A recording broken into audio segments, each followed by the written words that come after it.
Assalamualaikum warahmatullahi wabarakatuh. Jumpa lagi kita di channel YouTube Catatan Irwan Samunu di segmentasi bocor tipis atau BOTI, dan saat ini kita bersama Bupati Wakatobi, Bapak Haji Haliana SE. Sehat Pak Bupati? Alhamdulillah sehat. Ya. Tapi mohon maaf suara ini agak parau. Ya. 2 hari kegiatan full sehingga suara juga sampai drop. Ya. Hanya drop aja sudah masih tetap luar biasa penampilan beliau ini. Karena itu dibuktikan dengan kemarin Pak Bupati waktu launching Kopdes Merah Putih dan Wakatobi menjadi daerah yang pertama di Sulawesi Tenggara terkait dengan penyiapan infrastrukturnya. Bisa diceritakan soal itu Pak Bupati? Ya, pertama-tama saya mewakili kemudian seluruh jajaran pemerintah daerah Kabupaten Wakatobi, kita punya komitmen sungguh-sungguh untuk mensukseskan program Bapak Presiden Prabowo Subianto dan Wakil Presiden Mas Gibran. Dan kita tahu bahwa salah satu program-program prioritas ini yang luar biasa adalah seperti MBG, Wakatobi juga sudah mulai, saat ini juga masih dalam proses pembangunan dapur beberapa. Kemudian juga Koperasi Merah Putih. Koperasi Merah Putih setelah kemudian kita disampaikan untuk membentuk, kita bergerak cepat. Alhamdulillah teman-teman juga dari Dinas Koperasi, UMKM dan Tenaga Kerja berkolaborasi dan berkomunikasi dengan tokoh-tokoh masyarakat di semua desa, para kepala desa, lurah, camat, bergerak serentak untuk membentuk. Dan alhamdulillah Sulawesi Tenggara kita lah yang paling cepat untuk menuntaskan 100%. Dan komitmen juga untuk akte notarisnya kita dari pemerintah daerah, seperti arahan dari kementerian, kita anggarkan dari APBD 300 juta untuk 100 desa kelurahan itu, atau 3 juta satu kelurahan. Alhamdulillah kemarin sudah di launching oleh Bapak Presiden, kami ikut. Mas Irwan kemarin kalau datang ke Wakatobi kan kita dari pagi-pagi, pertama itu adalah BPJS, itu juga harapan kita bahwa ini tingkat tentang BPJS Tenaga Kerja itu bisa maksimal. Setelah itu kami sambung lagi dengan peluncuran Koperasi Merah Putih, kemudian disambung lagi dengan orientasi P3K yang dilaksanakan serentak kemarin Pak. Sampai jam 5 Pak kurang lebih. Ya, gitulah kira-kira Pak. Nah ini kan hal yang menarik ini Pak Bupati, bahwa Wakatobi itu menjadi daerah yang pertama. Sementara Wakatobi ini kan punya 4 pulau. Ya. Rentang kendalinya kan tentu menjadi persoalan. Kemudian juga jumlahnya tidak kecil, sampai 100. Nah apa rahasianya nih Pak Bupati sehingga itu bisa sedemikian rupa cepatnya? Ya pertama kan kita syukuri Pak, di Wakatobi juga kan telekomunikasi sudah, tinggal ada beberapa yang blank spot ini, yang blank spot lah, yang tidak ada jaringan. Tinggal beberapa. Jadi kita komunikasi, kita sampaikan kepada Kadis, kemudian Kadis bergerak cepat kepada masing-masing kecamatan sebagai koordinator wilayah. Setelah itu mereka juga adakan rapat-rapat dengan pemerintah desa kelurahan, baru kemudian rapat lagi dengan sosialisasikan kepada masyarakat. Setelah klop semua, koperasi tinggal datang hadir untuk menghadiri rapat-rapat di masing-masing desa. Nah itu yang membuat kita cepat sekali. Nah rupanya juga animo masyarakat untuk berkooperasi di Wakatobi luar biasa. Jadi kita bersyukur sekali Pak. Iya, saya dengar kemarin ada satu penegasan yang Bapak sampaikan itu bahwa Koperasi Desa Merah Putih ini bukan tempat rentenir. Ya. Nah, gimana itu Pak Bupati? Pertama kan ini tentu salah satu kegiatan usaha atau model usaha yang disarankan adalah simpan pinjam. Nah simpan pinjam ini kan ada stigma yang kurang bagus lah, ada kesan juga yang kurang bagus di masyarakat. Ya saya bilang koperasi janganlah menjadi rentenir yang berkedok koperasi lah. Ya. Nah kita lihat prakteknya bunga-bunga ini kan sangat luar biasa. Pinjaman 1 juta dikasihkan dibebankan provisi dan administrasi 100.000. Realnya diterima oleh debitur atau masyarakat itu tinggal 900. Sementara penghutannya per hari 40.000. 40.000 kali 30 hari Pak itu kan 1.200.000. Real 900 kembalikan 1,2. Berarti kan ada bunga sebanyak 300.000. Ini kan kalau kita hitung-hitung 33% sekian lah. Gitu. Nah ini saya bilang praktik ini kan tentu siapa yang kira-kira bisa untung dalam waktu 1 bulan dalam 1 kali perputaran usaha sampai 33%. Nah prinsipnya untuk memberikan bantuan keuangan itu kan otomatis untuk membantu si debitur untuk bisa berkembang lebih besar. Kita lihat saja perbandingan.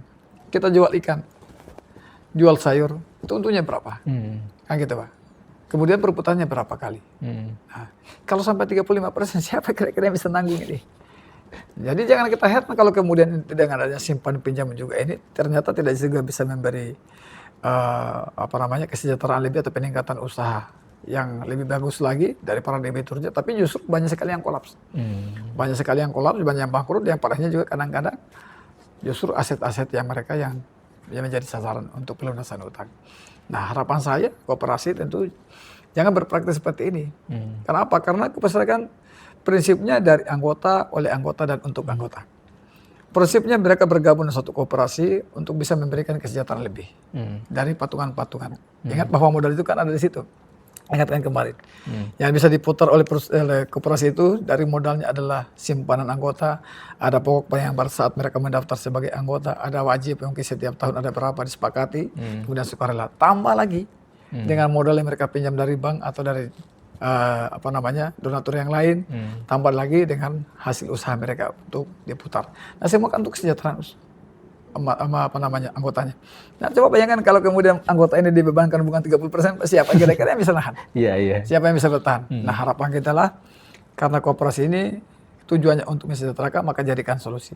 Jangan mencari untung yang besar, tapi minimal perputaran usaha ini bisa kemudian dipastikan operasional tertutupi, ada sedikit. Karena keuntungan juga nanti RAT akan dibahas lagi. SHU ini kita bagi-bagi berapa. Ya terlalu banyak karena padahal kan pada pulang ke anggota. Begitu.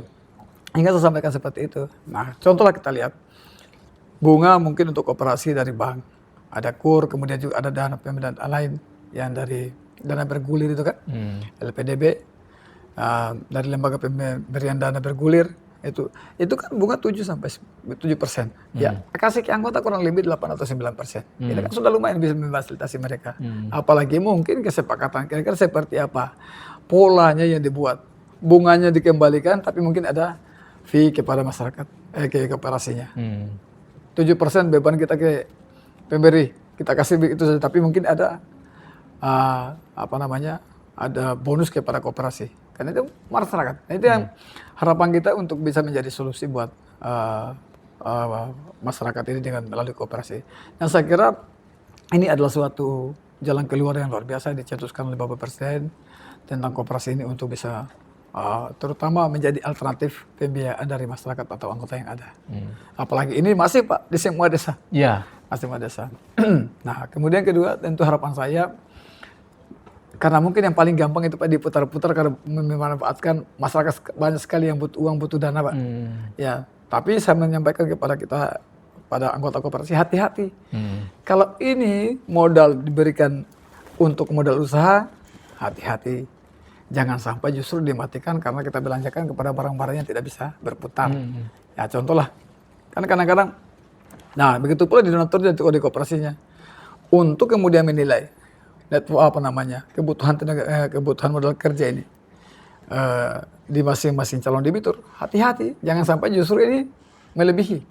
Karena biasanya Pak debitur itu, calon debitur itu kalau kebutuhannya 5 juta, dia karena spekulatif saja, kita minta 50 juta, siapa tahu dikasih, karena itu nanti omset kita dengan 5 juta ini baru 1 juta, kalau 50 juta nanti kita punya uang, itu bisa jadi 10 juta omset kita, atau bisa lebih 10 kali lipat. Tapi ingat tentang kapasiti mereka, mampukah kira-kira kemudian untuk bisa meningkatkan omset seperti itu? Jangan sampai justru kita sudah kasih, ya itu justru membebani mereka, uang itu banyak nganggur. Setelah dia nganggur Pak, itu Pak Irwan pasti tergoda Pak. Betul. Oh ini kan uang kita masih ada dipangsitkan banyak, kan banyak kan? Kali sudah jadi beban. Nah, ini tandanya setelah masih ada uang itu nggak terputar, pikiran dia udah mulai lihat-lihat contoh. Ini kan kita belum punya TV, belum punya rumah. Hanya dipakai listrik dimatikan uang itu. Uang gak berputar, kewajiban bunga dan pokok setiap bulan jalan. Banyak terjadi yang begitu Pak Irwan. Makanya harapan kita dengan koperasi ini, semua tentang pendidikan tentang kelayakan tadi, baik koperasinya supaya bankable, orangnya juga tetap juga layak untuk dibiayai, itu dilaksanakan dengan baik. Tambah kemudian prinsip kredit Pak, itu mengadvise, membantu mereka. Jangan justru mematikan mereka, karena walaupun jaminannya banyak, bukan jaminan yang dibutuhkan, tetapi perputaran usaha itulah yang akan kemudian menjadi keuntungan sehingga dia bisa menyicil kewajiban dia. Sehingga volume usaha menjadi baik. Kayak gitu, Pak. Itu harus hati-hati. Saya lihat ada 3 poin ini Pak Bupati terkait dengan Kopdes yang Pak Bupati sampaikan tadi. Yang pertama adalah Kopdes itu solusi, yang kedua hati-hati, dan yang ketiga capacity. Nah, kita tahu Pak Bupati bahwa Koperasi Desa Merah Putih ini kan mungkin di dalamnya banyak yang baru bergabung dan baru aktif dalam kegiatan itu. Tentu resep yang Pak Bupati sampaikan tadi terkait dengan Kopdes itu sebagai solusi, kemudian yang kedua hati-hati, dan yang terakhir adalah capacity. Tentu berarti mereka butuh peningkatan kapasitas. Apa yang bisa dilakukan terhadap itu Pak Bupati? Ya, saya ingatkan kemarin. Ya, tentu saja kan saya bilang jangan karena koperasi ini lalu kemudian masif, karena kemarin ada kurang lebih sebanyak 80.081 koperasi ya yang di launching kemarin. Jangan sampai antusias ini hanya karena mendengar bahwa itu akan ada 3 miliar kurang lebih lah ya. Jadi koperasi saya bilang ini semua juga kan pada akhirnya kan harus juga dilihat bahwa kelayakan koperasi untuk bisa dibiayai sebanyak itu. Saya sampaikan ini kebetulan kemarin ada yang hadir dari Himbara, ada dari BRI, BNI, kemudian juga dari Bank Sultra. Saya sampaikan perbankan itu tidak akan membatasi. Itu bisa saja kurang dari 3 miliar. Saya sangat yakin. Bisa juga tidak ada sama sekali, atau bisa lebih dari 3M. Nah sekarang seberapa layak kita untuk dibiayai sebanyak itu?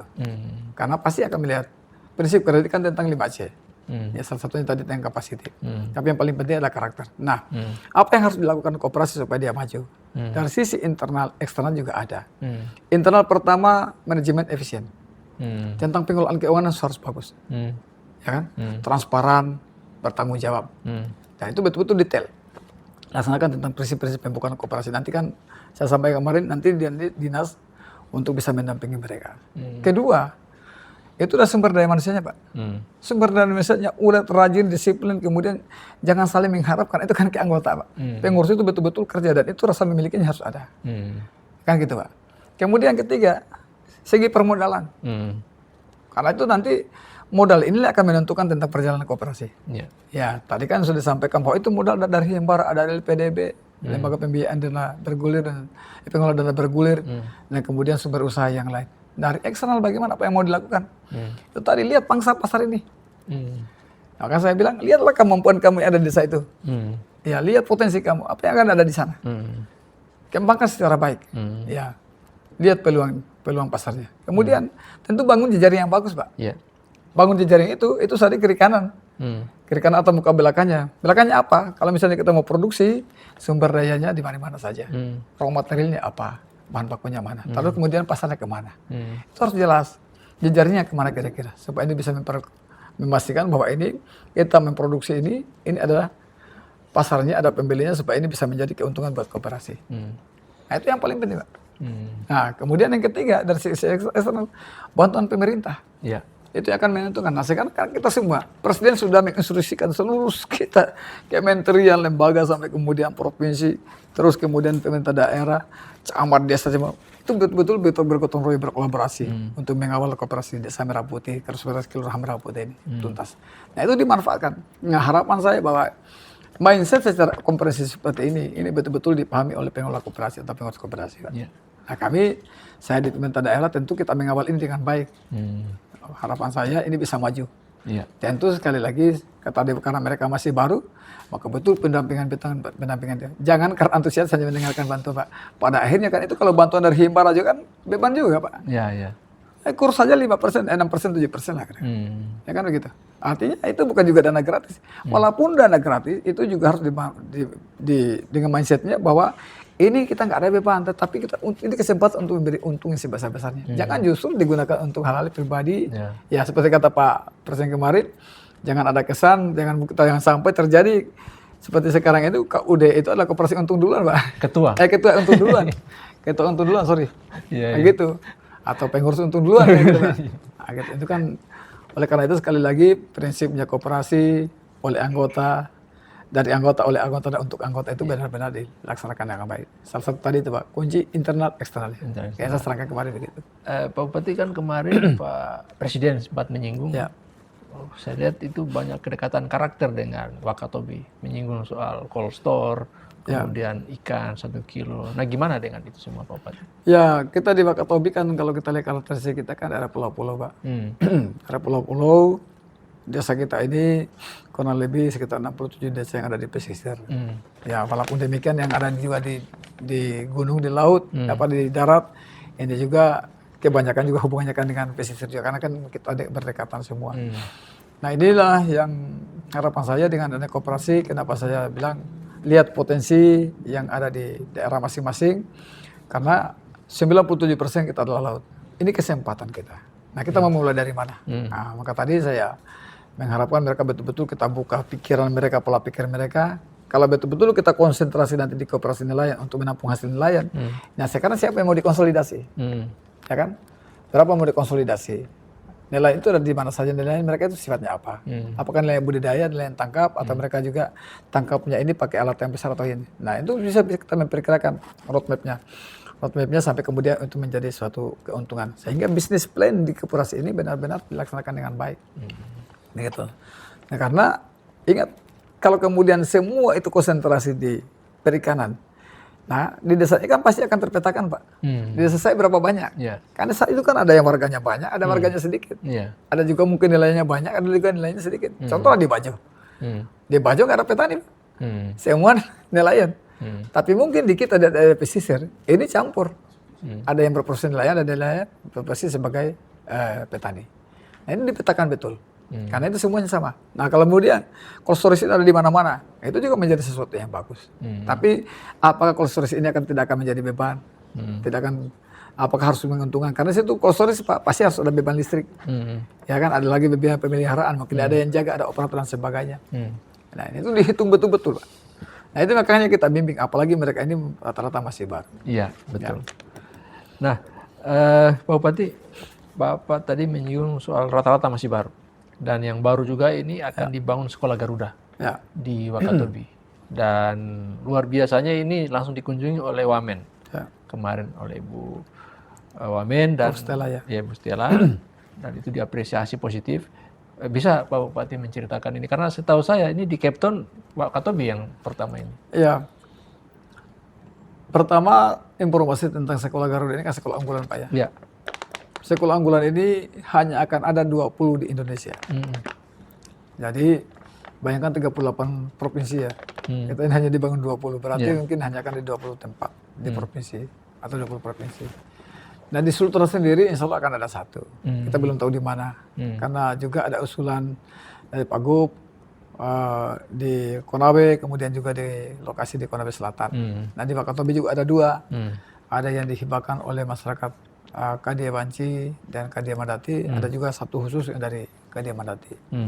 Nah kami bawa Prof Stella ke sini, Ibu Wamen Dikti Saintek, kita bawa ke sini sebagai upaya kita juga untuk menawarkan alternatif lokasi, dan kita berharap sekali bahwa itu bisa dibuat di Wakatobi. Kenapa demikian di Wakatobi? Karena pertama-tama kan di Wakatobi ini kita anggap sebagai daerah, kita tahu bahwa ini daerah KSPN. Kita harapan kita bahwa banyak hal-hal menarik yang bisa menarik kunjungan ke Wakatobi ini. Baik dari sektor pendidikan, sektor industri yang lain, itu kita upayakan semaksimal mungkin bisa hadir ke Wakatobi. Nah, kemudian kedua, tentu kita berharap juga bahwa karena sekolah Garuda ini muridnya juga bukan hanya orang Sultra. Tapi mungkin juga dari Jawa Kalimantan karena seleksinya nasional akan ditempatkan di sekolah-sekolah itu yang dibangun oleh Kementerian Dikti ini, oleh pemerintah ini di semua tempat. Otomatis juga ini menjadi peluang yang bagus pada semua orang. Harapan kita Pak, setelah di sini ditempatkan ada dibuka kelas dengan murid yang dari berbagai daerah di Indonesia. Ini harapan kita juga ini berdampak ekonomi kepada masyarakat sekitar, berdampak juga kepada mungkin ada rasa keinginan juga dari adik-adik kita, siswa-siswa kita, anak-anak kita di Wakatobi ini untuk melihat bahwa ini untuk bisa meningkatkan belajar mereka, kedisiplinan mereka supaya mereka bisa masuk di situ. Jadi karena ini ada di depan mata mereka, ada di depan mereka. Nah itu salah satu tujuan kita sebenarnya. Dan saya hanya berpesan, terutama di provinsi dan sebagainya. Kami berharap sekali sekolah Garuda ini ada di Wakatobi. Kami berharap sekali kepada Ibu Menteri, Pak Menteri, Wakil Menteri, dan Pak Menteri sendiri. Harap kami dibawa di Wakatobi. Dan Wakatobi ini Pak, jangan dianggap sebagai saingan di daerah-daerah lain yang ada di Sulawesi Tenggara. Ini juga adalah Sulawesi Tenggara, kira-kira gitu. Semua kita berbicara untuk Sultan dan berbicara untuk Indonesia. Dan memang kalau kita bicara KSPN, Wakatobi ini top 10 destinasi pariwisata di tingkat nasional. Artinya itu juga merupakan predikat yang tidak dimiliki oleh daerah lain di Sulawesi Tenggara, kecuali hanya Wakatobi saja, Pak Bupati ya. Nah, terkait dengan kedatangan Ibu Amin kemarin, gimana Pak? Bapak melihat prospek ke depan seperti apa? Kalau kita lihat dari gesturnya Ibu Amin kemudian dengan tim, memang ada 2 lokasi yang kita tawarkan. Pertama kan situasi lokasi konturnya kan rata. Akses jalan bagus. Untuk sarana pendukung. Kemudian kedua alhamdulillah kan itu clean and clear, nggak ada masalah. Nah itu memang di hamparan yang luas sekali. Nah, kemudian yang itu lokasi pertama, lokasi kedua itu justru lebih bagus lagi Pak, karena situ sudah ada akses air, karena itu dekat dengan intake kita. Di Mandati Pak? Ya di Matahora. Itu dekat dengan intake kita, jadi memang jaringan perpipaan air itu yang dibangun oleh Bank Dunia kemarin sudah ada. Tambah lagi dengan listrik. Jaringan listrik sudah sampai situ untuk yang suplai listrik kepada intake itu. Nah saya bilang ini kan cukup bagus, sarana pendukung listrik, air, kemudian juga nanti jaringan telekomunikasi juga itu sampai ke situ. Jadi tinggal bangun saja. Nah, Ibu Menteri sempat tanya ke saya, kemudian juga ada Pak Jafar kalau nggak salah kemarin tanya ke saya, Pak Bupati bagaimana dengan akses bahan bangunan ke Wakatobi? Saya bilang kita nggak ada masalah. Karena kita di Wakatobi ini kan Surabaya juga lancar, ada tol laut, kemudian juga ada kapal-kapal charteran yang membawa bahan bangunan, semen dan sebagainya, itu kita nggak ada masalah. Dan saya sampaikan kalau untuk proyek-proyek 100 miliar juga di Wakatobi ini, alhamdulillah sudah ada KSPN. Sampai kemudian Ibu Amin dengan tim datang melihat ke Marina. Untuk mungkin mengklarifikasi atau mengkonfirmasi apakah betul ada pembangunan yang sebesar itu di Kabupaten Wakatobi. Dan alhamdulillah nggak ada kendala, Bu. Nggak ada kendala. Berarti kita juga berdoa ini Pak Bupati, semoga ini Wakatobi menjadi alamat dari sekolah Garuda dari 20 tadi Pak Bupati. Tapi memang salah satu yang dijadikan Ibu Amin bagaimana transportasi lah. Nah ini kita lagi berjuang karena itu maskapai ini kita hanya berusaha meyakinkan, tapi keputusan tetap di mereka. Iya. Nah, tadi Pak Bupati juga sempat menyinggung PLN. Nah, setahu saya PLN ini ada kabar baik di Tomia Pak Bupati ya. Nah, bisa digambarkan soal PLN di Tomia Pak Bupati? Ya, di Wakatobi ini kan salah satu pulau yang kemarin juga sudah menyampaikan kepada kami tentang defisit itu sudah ada di Pulau Tomia. Alhamdulillah kita komunikasi terus dengan kementerian. Ya kita juga betul-betul rezeki buat masyarakat Tomia dan Wakatobi. Ya di awal puasa yang lalu tiba-tiba datang Pak Menteri SDM, Pak Bahlil Lahadalia ke Wakatobi. Saya dibisikkan oleh masyarakat, Pak, bagaimana ini? Saya bilang, mumpung ada Pak Menteri datang sini, sampaikan aja secara langsung sekali. Jadi pada saat kami makan malam, setelah itu kami bincang-bincang, masyarakat, tokoh-tokoh masyarakat itu ada yang diwakilkan, langsung menyampaikan. Saya juga bersyukur sekali, dan alhamdulillah Pak Bahlil, terima kasih sekali lagi Pak Menteri, langsung telepon kayak Pak Direktur PLN, dan disanggupi, dan memang di Wakatobi memang sudah direncanakan karena memang misi juga dari SDM kemudian juga Indonesia tentang Nusantara Terang itu ya, Indonesia Terang kalau nggak salah ya. Itu memang mengupayakan seluruh desa-desa di Indonesia ini 2025 itu sudah terang semua. Dan ini alhamdulillah juga kayak yang bersambut, ada divisi di situ dan saya dilaporkan oleh Kepala PLN Tomia bahwa itu Pak, alhamdulillah kita ini sudah surplus. Karena kemarin defisit mungkin 100-an, tiba-tiba dikasihkan mesin baru kurang lebih 800. Berarti 700 kelebihan deh. Iya, ini surplus betul di sana. Bukan lagi terang, terang sekali. Saya tinggal berusaha lagi, masih ada tanggung jawab saya beberapa desa di Runduma, kemudian di Murake yang ada di Ambiwaraya, lalu kemudian di Darawa dan Lentea. Ini juga ada program lain dari kementerian, ada namanya Supercell. Ya. Supercell itu mungkin akan menggunakan sinar surya. Ya, betul. Dan itu katanya satu kakak itu satu rumah lah, kurang lebih satu rumah itu akan mendapatkan supply sebanyak 900 watt.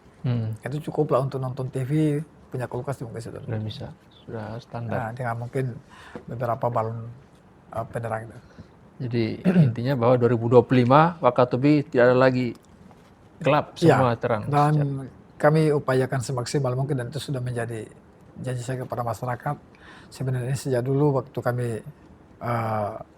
melistriki 24 jam Bidang Kodam Kalidopa juga itu sudah saya sampaikan, dan itu sudah pernah disampaikan juga oleh JMPLN Wilayah Sulawesi Barat. Gitu. Nah, Pak Bupati, tadi juga Pak Bupati menyinggung soal kedatangan Bu Wamen itu sempat ke Marina. Nah, dan Marina kan sekarang sudah terbuka Pak Bupati, sudah di launching kemarin bulan Juli ya. Nah, bisa digambarkan soal Marina, Pak Bupati? Ya, Marina ini kan kita syukuri, alhamdulillah ini kan sudah menjadi ikon Wakatobi juga, Pak. Ya. Dan kita bersyukur sekali, ini tidak banyak daerah di Sulawesi Tenggara kira-kira seperti Wakatobi ya, yang Marina dapat kita adalah kabupaten baru, kabupaten juga yang jauh, tetapi infrastruktur pendukung pariwisata juga cukup luar biasa. Saya pertama-tama menyampaikan terima kasih kepada kementerian, kepada Bapak Presiden, karena ini juga bukan usaha yang gampang, Pak. Kami juga di Wakatobi juga bukan usaha yang gampang, karena benar-benar kita berpacu dengan waktu, dengan segala macam RC yang harus kami lengkapi. Dan itu sudah dibuka. Dan alhamdulillah ini sudah menjadi daya tarik luar biasa buat masyarakat Wakatobi maupun juga warga pendatang di Kabupaten Wakatobi. Nah, alhamdulillah Pak Irwan, saya tanya-tanya saja kan, karena mungkin mudah-mudahan ini berlanjut terus ya, dan mungkin lebih besar ke depan. Itu parkiran saja itu Pak, itu di rata-rata 3 juta sampai 5 juta satu hari. Itu informasi dari Kadis Pariwisata kami. Itu berarti kalau kasnya 2.000 saja kali itu berapa motor? Kalau 3 juta kan berarti kurang lebih 1.500 motor lah yang keluar masuk di Maris setiap hari.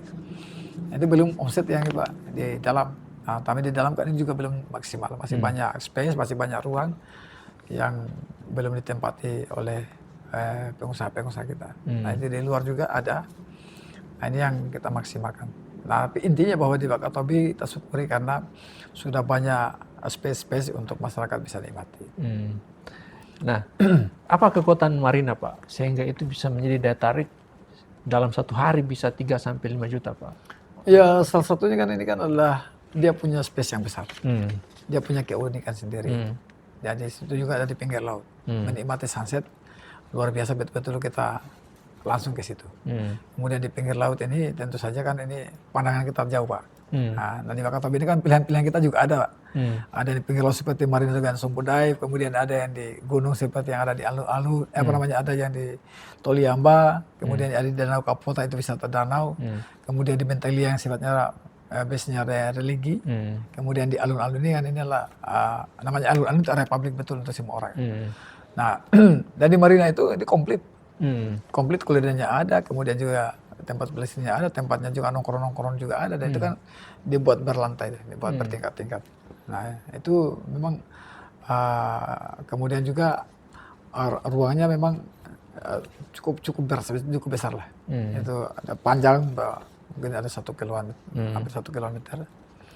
Kemudian juga di situ ada di Pelabuhan Marina di Tugu Mobondo, ada juga yang sini yang di ikon kuda laut itu.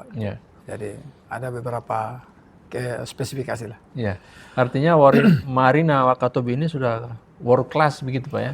Ya. Sudah kelas dunia begitu. Nah, memang world class memang karena itu memang dibuat juga oleh Bank Dunia Pak. Jadi memang kita tidak dibuatkan yang apa adanya. Tapi itu memang kelas dunia betul itu. Dan memang kita mengharapkan bahwa ini salah satu juga yang menarik. Ya kalau dulu mungkin ada kesan surga laut, di bawahnya surga tapi di atasnya neraka. Ini juga bagian kita untuk berbenah, untuk bisa memperbaiki yang ada di darat sehingga kemudian lautnya indah begitu, di daratnya juga indah. Nah, tinggal lagi dibantu lagi dengan karakter masyarakat yang alhamdulillah sudah cukup familiar, cukup akrab dan cukup commitment untuk menciptakan hospitality kepada seluruh wisatawan di Wakatobi. Nah, itu kan ada yang menarik Pak, Tugu Kuda Lautnya itu. Nah, bisa dijelaskan Pak itu sampai kenapa memilih ikon kuda laut di sana Pak? Aduh, kalau itu saya nggak pernah, kalau saya juga belum pernah tanya.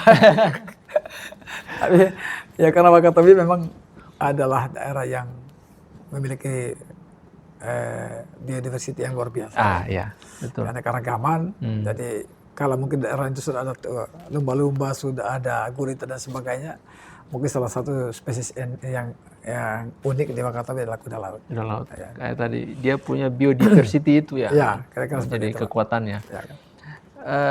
Pak Bupati, setahu saya kan akan ada sel Indonesia yang singgah di Wakatobi. Apakah Marina yang menjadi titik singgahnya Pak Bupati? Nah, Wakatobi ini kan setiap tahun Pak. Setiap nanti di bulan-bulan begini, Bapak kalau misalnya ke Marina sekarang kan sudah ada beberapa kapal yak yang bersandar di Marina. Setiap tahun memang kita menjadi daerah persinggahan. Dari Darwin, kemudian juga dari Darwin, kemudian ke Tual ke Banda kemudian ke Ambon ke Buru Selatan, lalu kemudian ke Wakatobi. Ada juga yang langsung ke Bau-Bau, baru ke Muna. Begitu, baru kemudian ke Indonesia Barat. Setiap tahun Pak. Jadi intinya Marina itu menjadi... Ya, memang parkirnya mereka ada di situ. Parkirnya dari situ. Parkirnya mereka kan di pelabuhan, di Marina itu kan ada juga pelabuhannya Pak. Iya. Ada pelabuhan Marina, ya memang betul-betul juga itu kelas dunia Pak. Saya kira tidak banyak, saya nggak tahu kalau di Sulawesi Tenggara ada nggak? Belum ada Pak. Bukan belum ada, tapi tidak ada. Seperti itu. Dan itu memang yang floating jetty yang kita bawa. Dibantu juga itu dari Kementerian Pariwisata. Nah mungkin apakah sudah ada data Pak Bupati, dalam 1 tahun itu berapa kapal yacht dari luar negeri yang singgah di situ? Wah, kalau 2024 yang lalu itu kurang lebih 2 kali datang Pak. Ada yang 18 dengan 17, 35 kapal kalau nggak salah. 35 kali 36. Karena 2 gelombang mereka datang. 2 gelombang. Berarti bisa sampai 60 Pak Bupati ya? Ya, kalau itu banyak Pak. Yang itu mengikuti sel dari itu, kalau kita tanya-tanya ada juga yang dari Perancis, ada dari Eropa banyak Pak. Iya. Jadi karena world class, maka mata uangnya juga banyak juga gitu. Ada memang kadang-kadang kita mengharapkan Pak, mereka datang jangan hanya tinggal di kapal. Ya. Tapi mungkin bisa tinggal nginap 1-2 hari di apa namanya, di hotel. Nanti kan spendingnya juga di situ. Iya. Karena kita di Wakatobi ini kadang-kadang kalau kita lihat yang ada di Marina itu biasanya memang tidak sepenuhnya Pak mereka situ. Karena biasanya mereka ada yang di Hoga. Iya. Lalu kemudian lanjut ke barat ya. Ya, ada juga yang dari Hoga masih ke sini. Atau ada juga yang langsung ke sini. Iya. Gitu. Jadi yang kadang-kadang dari Hoga itu langsung ke barat, ya itu yang biasa kita kalau ada laporan dari teman-teman di Hoga atau di Kalimantan baru kita bisa tahu, oh ternyata ada yang sekian, Kalau yang di singgah di Marina itu gampang kita deteksi. Dari Dinas Pariwisata sendiri kan mereka punya pelabuhan, itu ada catatannya. Sampai hari pertama datang, berapa hari datang, kemudian berapa hari lagi, sampai hari berapa hari lagi mereka baru berangkat. Ada juga malah Pak, 1-2 kapal itu kapalnya dilampu di situ Pak. Simpan aja di situ, baru kemudian mereka naik pesawat pulang ke kampung dia. Nanti berikutnya baru datang lagi. Datang lagi sini.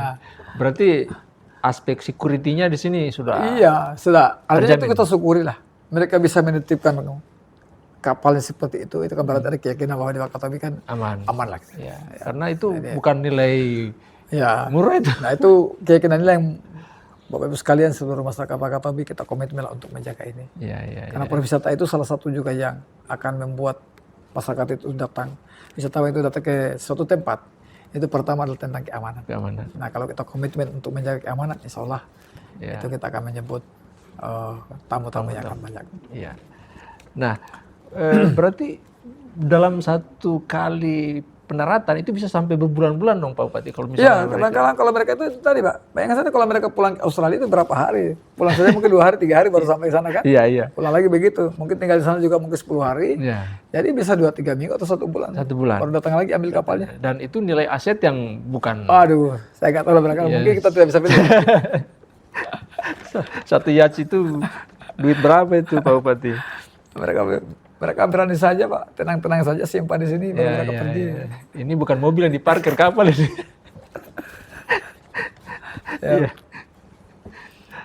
Kemudian Pak Bupati ini kan tidak kita terasa bahwa Pak Bupati sudah melewati 100 hari kerja sejak dilantik tanggal 20 kemarin. Nah, gimana Bapak melihat sehari kerja yang dilewati bersama Wakil Bupati yang baru ini? Kami di Wakatobi karena saya alhamdulillah kan kepercayaan masyarakat lanjut lagi untuk periode kedua. Jadi di visi misi kami juga itu hampir sama dengan visi misi yang lama. Karena kebetulan visi misi yang dulu kan 2026 Pak. Iya. Tapi ini kan kita terpotong di 2024. Kembali 2025 kita lanjutkan lagi. Jadi memang kita melanjutkan itu. Nah, target 100 hari kerja memang tidak lagi menjadi salah satu prioritas. Tapi harapan kita bahwa dalam waktu ini akan berlanjut terus RPJMD yang lama. Ditambah lagi dengan penyesuaian-penyesuaian. Salah satunya bahwa nanti kan ada visi tentang inklusif bagi pariwisata, di sosial, di perikanan dan sebagainya. Memastikan masyarakat itu tidak ada lagi hambatan akses untuk menikmati dan mendapatkan program-program yang ada. Jadi visi kita adalah menjadikan Wakatobi sebagai kabupaten konservasi maritim yang sentosa dan berkelanjutan. Ini yang kita lanjutkan. Maka beberapa target-target yang telah kita laksanakan, yang akan kita laksanakan 2025 yang telah kita tetapkan dari sejak 2024, minta kita progres. Contoh Pak, ada juga progres-progres yang kita program sendiri dari APBD, ditambah lagi dengan mungkin rencana kementerian lembaga atau pemerintah pusat untuk membangun di Wakatobi. Nah, kemarin kan memang kita juga ada trouble sedikit terkait dengan RPJMN yang baru, ditambah lagi dengan kebijakan baru khususnya di penyesuaian. Beberapa hal memang yang telah kita rencanakan, ternyata ini di cancel dulu karena anggarannya kan tidak ada. Maka yang pertama contoh seperti yang akan dibangun oleh kementerian itu adalah masalah rencana pelabuhan di di Tomia dengan yang ada di Binongko. Waktu kemarin pas RPJMD, ini kita progres Pak. Sejak waktu itu kami masih di MK. Saya sudah menghadap ke Pak Dirjen Perhubungan Laut, diterima oleh Pak Sekretaris Jenderal gitu. Sekretaris Dirjen dengan tim yang telah melakukan verifikasi di Wakatobi untuk lokasi pelabuhan. Nah, ini alhamdulillah di Binongko sudah clear, lahannya juga ternyata sudah dihibakan. Nah, kemudian di Tomia juga ini masih butuh clear lagi untuk lahannya. Nah, kemarin saya instruksikan kepada DLH untuk PU, masalah tanah tugas kamu untuk mengklirkan. Kemudian masalah karena itu adalah di laut, itu wilayah taman nasional, silakan DLH untuk komunikasikan. Nah, alhamdulillah Wakatobi ini, karena waktu kemarin kami di situ di kementerian, salah satu hambatannya itu Pak, Bupati nggak layak. Kenapa nggak layak? Salah satu jawabannya ternyata adalah karena itu adalah wilayah taman nasional. Saya bilang, taman nasional urusan saya. Itu urusan pemerintah. Dan kami di Wakatobi itu selama ini kami ada di taman nasional. Dan kan ingat Pak Irwan, Wakatobi ini kan unik Pak. Kita ini 100% taman nasional sama dengan, tapi kita ada manusia. Sekarang sudah hampir 120.000 orang tinggal di sini. Itu nggak bisa nafikan. Nah, apa yang kita lakukan? Kita PKS. Saya sejak 2021 dilantik. Apa yang saya kerja? Dari bulan 3 sebelumnya saya sudah ke KLHK Pak. Sebelum saya dilantik. Untuk berprogres PKS. Karena saya tidak mau membangun yang kemudian membangun asal-asalan, terutama yang nggak punya AMDAL. Saya harus pastikan AMDALnya. Apalagi berkenaan dengan laut. Apa yang saya lakukan pertama? Dorong PKS-nya. Alhamdulillah PKS di Agustus 2021. 2 bulan saya dilantik Pak. Sampai orang bilang, cepat sekali. Bukan cepat, saya kerja di bulan 3 sebelum saya dilantik Pak. Nah, nanti PKS. Sehingga semua pembangunan-pembangunan yang kena laut, itu saya pasti minta ke LHK, minta ke Taman Nasional di PKS. Sehingga itu pasti ada adendum. Nah, baru kita AMDAL. Nah, sampai kemudian saya Kementerian Perhubungan saya sampaikan, tidak usah takut, tidak usah khawatir. Ini juga masih jalan sebentar ini. Waktu itu kan 2024 ya. 2025 MK ya. Kalau di UPA itu kan lagi ditambah Pak, revitalisasi Pelabuhan Burangan. Itu kan punya Kementerian Perhubungan, punya pusat. Itu juga karena Taman Nasional. Kenapa bisa kita bangun? Ada dong PKS lalu kemudian kita AMDAL. AMDAL siapa? Kami tanggung jawab Pak. Sebagai komitmen kami untuk juga membantu tetap pada sharing, terutama di AMDAL-nya ini kami pastikan dan kami anggarkan untuk kita AMDAL. Itu urusan saya bilang. Saya jamin. Untuk apa? Karena ini kebutuhan masyarakat Tomia dan Binongko. Sampai saya sampaikan, ini Pak videonya. Kalau Sabun Nusantara datang, ya mau ombak timur mau ombak barat, masyarakat harus turun barang-barang sudah turun, ini masih pakai ojek di sana dibilang. Iya, iya. Ojek Jadi laut. kan, padahal masyarakat kan akan terhambat, Pak. Tidak mungkin akan membawa barang-barang besar. Karena di situ nanti kan harus terbebani betul. Risikonya besar. Nah ini kebutuhan. Maka kita harus dibantu. Jadi saya menjamin, kalau untuk di situ insya Allah tidak ada masalah. Saya pasti akan maju kepada Kementerian Kehutanan sekarang ya. Taman Nasional untuk demi masyarakat, ayo kita permudah ini. Ini kita progres Pak sekarang. Ya. Nah, salah satunya itu. Kemudian yang kedua, Pak Irwan, ini kan Wakatobi alhamdulillah kan masuk sebagai top 10. Iya, betul. Tetapi kan sekarang juga belum ada perpresnya, Pak. Nah, salah satu juga tugas saya yang lalu adalah memastikan Pak, RPJMN ini Wakatobi itu masih masuk. Nah, kemarin saya sebelum lantik, yang kedua ini saya juga sowan ke Bappenas. Dan Bappenas menyampaikan, Pak, itu alhamdulillah Wakatobi di RPJMN 2024-2029 tetap masuk sebagai KSPN. Nah, ini kita syukuri sekali. Nah, alhamdulillah sekarang juga kami seminggu lalu kami rapat dengan Bappenas untuk merampungkan apa-apa yang akan menjadi usulan pemerintah daerah bersama dengan 9 top 10 yang lain, ya. 9 daerah top 10 yang lain. Nah, insya Allah karena itu rencana di Oktober ini akan dimajukan rancangan perpresnya untuk ditantangkan oleh Bapak Presiden, Pak. Nah, itulah yang membuat kita optimis di Wakatobi dengan segala macam hambatan. KSPN Wakatobi, top 10 destinasi wisata Wakatobi ini akan maju ke depan. Dan itu menjadi komitmen kami di pemerintah daerah. Maka saya kasih tahu teman-teman yang ada di sini, siapa yang kerja lemah lembut, ya janganlah. Ya kan, harus bikin kita giat betul, kita kasih kencang. Iya, iya. Gitu. Jangan kasih kendor ya. Kita nggak bisa kerja biasa Pak sekarang. Ya kan? Iya, iya, iya. Nah, begitu. Makanya kalau suara saya Pak Irwan kurang seperti ini, ya itu tadi bukan karena konser Pak. Tapi karena ini sudah overload bebannya Pak. Apalagi sekarang itu masalah kita sekarang musim ombak, tidak ada penerbangan. Ya. Nah, sekarang saya betul-betul menghadapi semua. Yang 3 hari lalu saya di Citylink, kemudian di di Pelita Air Service. Baru meminta supaya kemudian ke Wakatobi. Nah, ada skema-skema yang biasanya saya menyampaikan kepada gubernur kemarin, Pak, saya butuh waktu khusus untuk saya menghadap, saya presentasikan ini. Karena sekali lagi, tanpa bantuan provinsi, kami betul-betul tidak bisa berdaya. Karena masih ada ruang-ruang tertentu, di rute tertentu yang tidak berhubungan langsung dengan Wakatobi, yang memang betul-betul kami butuhkan bantuan dari provinsi. Kami sadar itu betul. Artinya peluang untuk penerbangan masuk ini memang tetap terbuka Pak Bupati ya? Oh terbuka, ini Pak. Ya. Alhamdulillah kan saya baru di WA sama Pak Bandara. Ya Pak. Assalamualaikum Pak Bupati, izin menyampaikan arahan Direktorat Angkutan Udara perihal hasil audiensi dengan PT PAS, Pelita Air Service.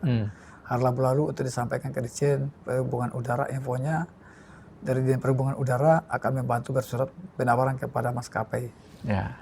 Ini Pak, semua turun tangan Pak. Iya, iya. Ya, tadi alhamdulillah ya karena betul-betul kita membangun komunikasi yang intens, menyampaikan suka duka dan kita ini, Pak ini bukan tanggung jawab kan, ada memang betul-betul ruang-ruang tertentu yang kami sama sekali nggak bisa. Tolong kita dibantu, provinsi, negara melalui kementerian lembaga harus.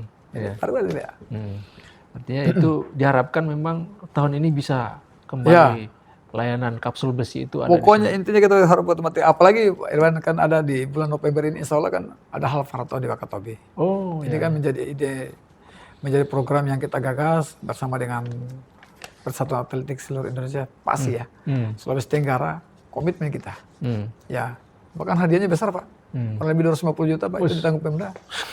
Benar Pak, ya, tolong dipromosikan loh. Ya teman-teman sekalian, di bulan November kita akan membuat acara di sini, Halvarto Wakatobi ada yang kategori 5 kilo, 10 kilo, dan 20 kilo. Ya, hadiah total kurang lebih 250 juta. Datang lagi Wakatobi. Ya, kita undang semua.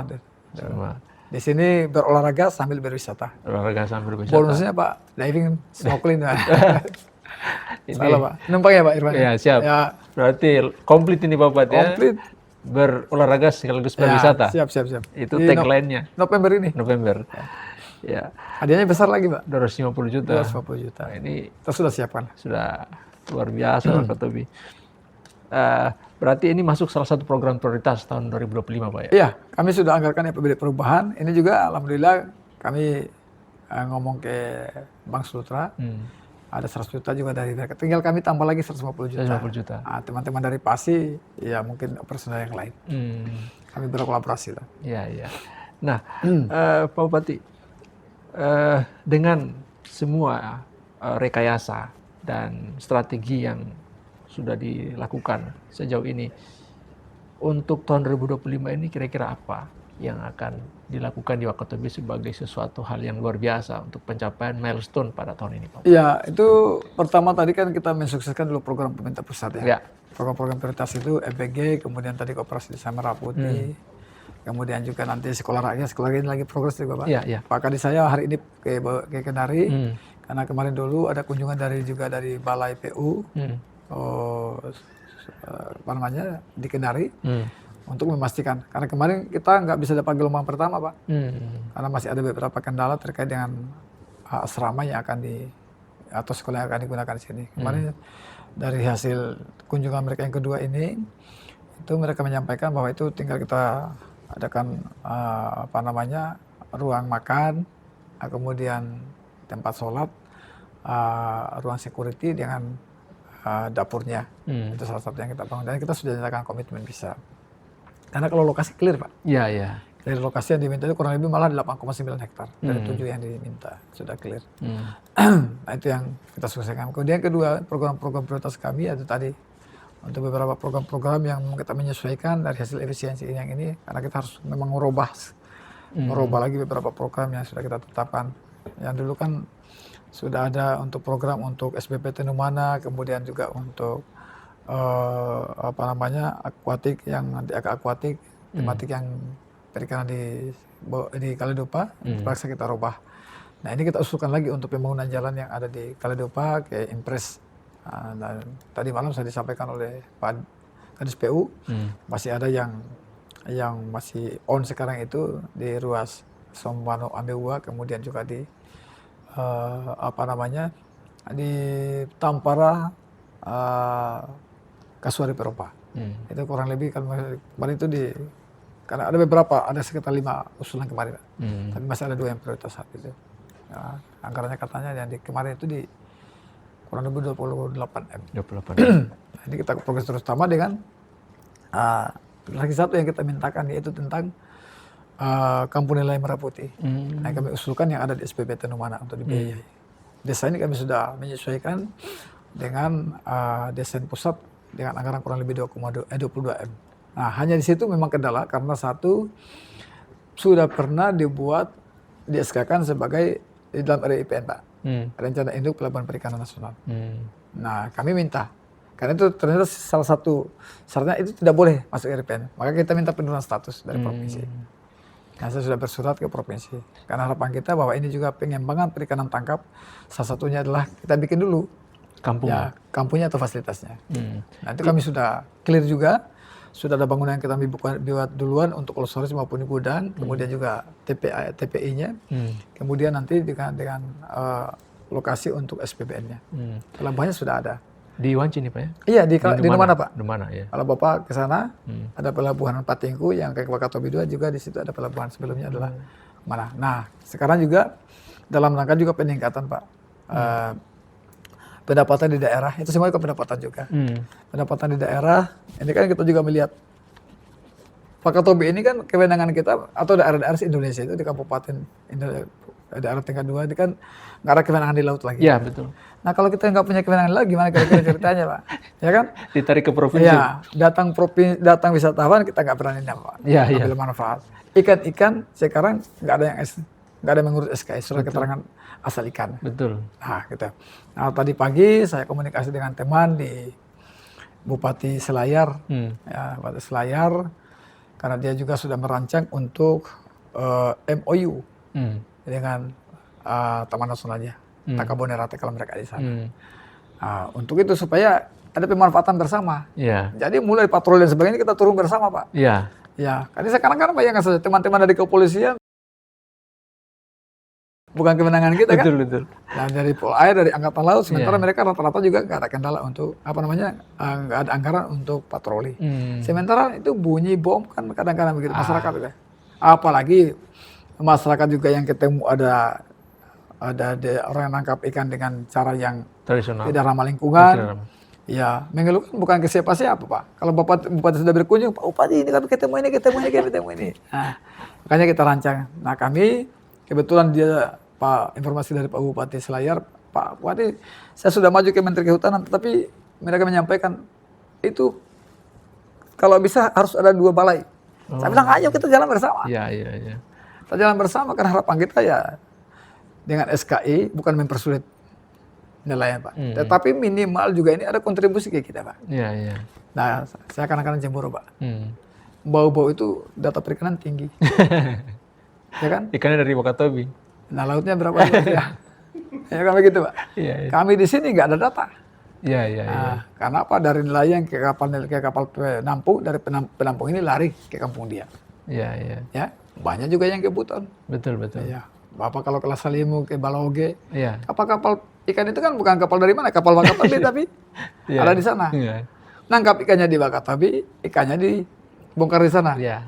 Yang bongkar ini untuk siapa? Buruh pelabuhan. Terus habis itu dibawa ke bau-bau. Bau-bau mereka sudah minimal juga ini mobil sudah dibayar, sudah disewa. Tiba di bau-bau keluar lagi ke kampung lain, data lah menjadi data perikanan bau-bau. Ya kan? Ya. Ingat Pak, DBH itu salah satunya adalah bersumber dari DBH perikanan. Ya, perikanan. Nah Wakatobi ini yang kita genjot Iya. supaya bisa maksimal. Harapan kita bahwa Wakatobi punya ikan, keterangan asal-usul ikan ada di sini, manfaatnya juga didapatkan oleh Wakatobi. Jangan sampai justru kami yang jaga-jaga, tapi kami nggak dapat apa-apa, kira-kira gitu Pak.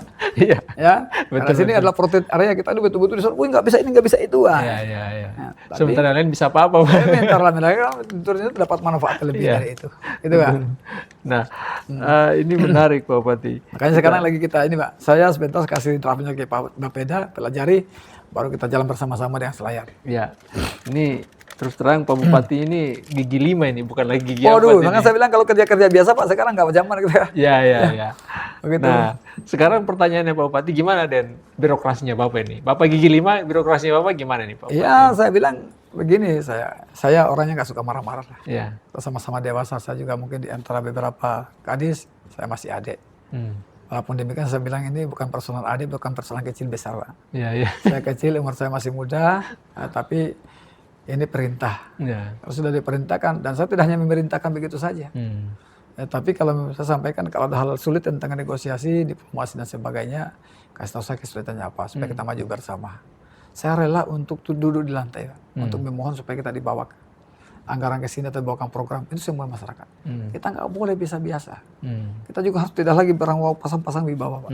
Kementerian lembaga, bukan zaman, Pak. Kita sekarang harus kita intes. Nah, saya di mereka juga di teman-teman para eselon 2 saya bilang ini saya sudah duluan. Apalagi di kelembagaan kementerian lembaga yang saya sudah masuk, tolong ditindaklanjuti follow up. Kalau kalian nggak mampu sudah out aja dulu ganti yang lain. Masih banyak antri. Ya, nah kita nilai gitu. Karena apa? Karena satu kita dibatasi waktu. Ya, kita punya anggaran yang tidak cukup. Ya, kalau kita semuanya hanya kerja di sini, ya kita hanya di sini saja, bagaimana kita bisa maju? Apalagi kedua di efisiensi. Wah, ini Pak, kami nggak ada perjalanan dinas lagi. Saya bilang gini lah, sekali-sekali berkorban untuk daerah. Jangan hanya minta sesuatu saja dari daerah. Ya Pak, jangan hanya minta sesuatu dari daerah, berkorbanlah. Karena apa? Anda menjadi pegawai biasa, tentu saja TPP 5 juta 1 bulan itu hilang. Tapi karena Anda sudah menjadi kadis, itu juga TPP 5 juta paling kurang sudah ada. Ya kan? Iya, betul. Saya pakai Jakarta berapa Pak? Paling 5 juta PP. Ya kan? Sekali-sekali lah. Banyak berkorban untuk daerah. Toh kalau pulang bawa program kan pada akhirnya itu juga. Iya. Saya bilang jadi bupati juga kan karena kita tidak bisa menghitung-hitung lagi. Iya. Untuk daerah semua. Untuk daerah semua. Kan saya bilang mindset itulah yang harus dikembangkan. Yang kedua, saya sampaikan.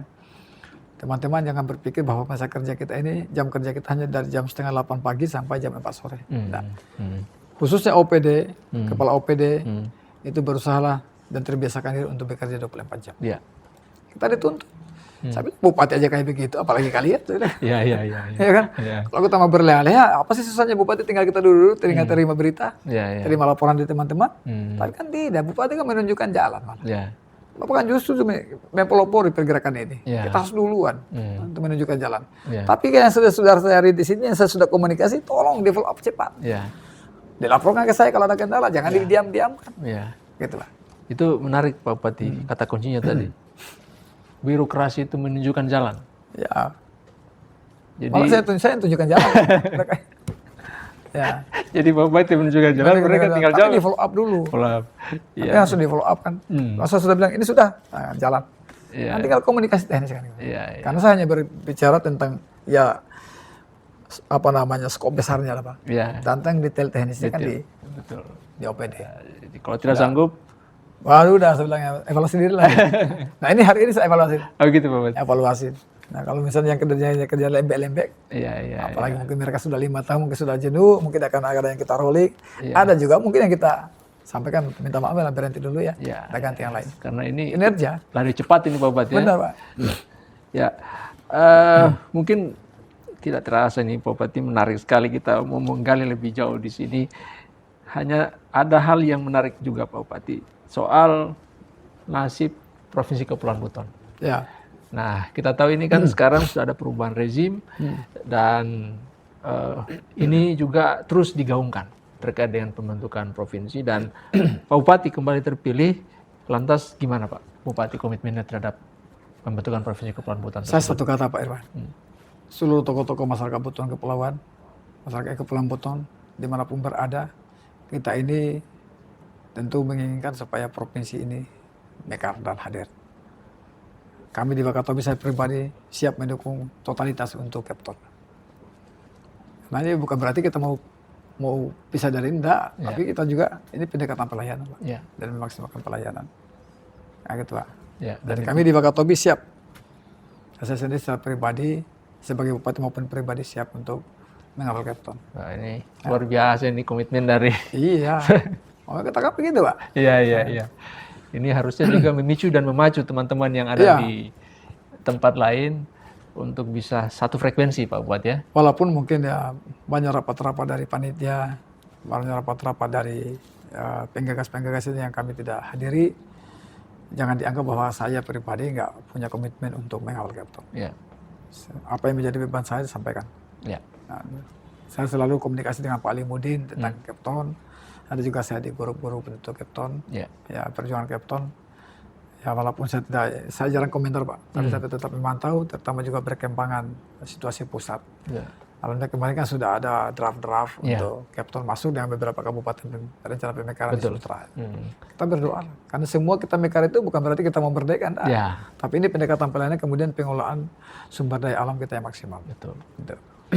Ya. Pak Bupati ini tidak terasa hampir atau sudah sekitar 1 jam kita berdiskusi dan banyak hal yang mungkin pemirsa mau dapatkan lagi, tapi kita cicil Pak Bupati ini sengaja. Apalagi tadi bulan November ada event besar di sini nanti, event nasional. Tahun depan udah kita ulang tahun Sultra. Tahun depan ulang tahun Sultra, dan di bagian ujung ini apa yang Pak Bupati mau sampaikan kepada pemirsa Jatani Rasamunu yang bisa menjadi pegangan mereka Pak Bupati? Ya pertama-tama kami di Wakatobi membangun optimisme ya, bahwa Wakatobi akan menjadi daerah yang maju. Kedua, kami di Wakatobi juga berkomitmen mensukseskan seluruh program pemerintah pusat. Kami sudah mulai dan ini insya Allah mudah-mudahan berlanjut. Nah kami menyampaikan terima kasih atas perhatian juga Pak Presiden Prabowo, Wakil Presiden Mas Gibran dan seluruh jajaran kementerian lembaga atas perhatian ke Kabupaten Wakatobi, dan terutama tetap menetapkan Wakatobi sebagai KSPN dan daerah pariwisata prioritas di Indonesia. Nah kami satu hal yang kami mungkin harapkan dengan ini agar percepatan penandatangan Perpres ini sudah direalisasikan sesuai dengan informasi Oktober mungkin akan dimajukan ke meja Presiden. Tentu ini akan menjadi momentum Wakatobi yang akan lebih maju, dan karena ini kita akan diborongi Pak. Akan diborongi dan ini akan tentu menjadi sesuatu yang baik yang akan memicu atau mengundang investasi ke Kabupaten Wakatobi. Nah untuk itu semua investasi di Wakatobi kami bantu untuk mempermudah. Nah, tapi yang sisi lain bahwa karena kami di sini ada kewenangan-kewenangan daerah, provinsi, kemudian Taman Nasional dan pusat, KKP juga seperti itu. Nah, maka untuk yang berhubungan dengan lingkungan kita tentu saja tidak bisa kita abaikan, tidak bisa kita nafikan. Kita membangun, tetapi kita memastikan dampak lingkungan itu juga tidak tidak akan ada atau mungkin seminimal mungkin. Kami di sini membantu, berkomitmen membantu untuk segala sesuatu sampai ke penyiapan AMDAL dan sebagainya. Jangan lupa juga November ayo ke Wakatobi, kita berlari di darat, half marathon 5 kilo, 10 kilo, dan 20 kilo. Setelah itu kita berenang di laut, baik diving maupun snorkeling, kami punya. Ayo kita di daratnya lari, di lautnya kita berenang. Banyak tempat yang bagus di Wakatobi yang tidak ada di tempat lain. Terima kasih, Ya. Bang Irfan. Terima kasih banyak Pak Bupati atas waktunya. Demikianlah wawancara kami dengan Pak Bupati Wakatobi, Bapak Haji Haliana SE. Banyak insight yang kita dapatkan, intinya Wakatobi world class atau Wakatobi kelas dunia. Terima kasih atas perhatiannya. Kita jumpa dalam kesempatan yang berikutnya. Assalamualaikum warahmatullahi wabarakatuh. Terima kasih.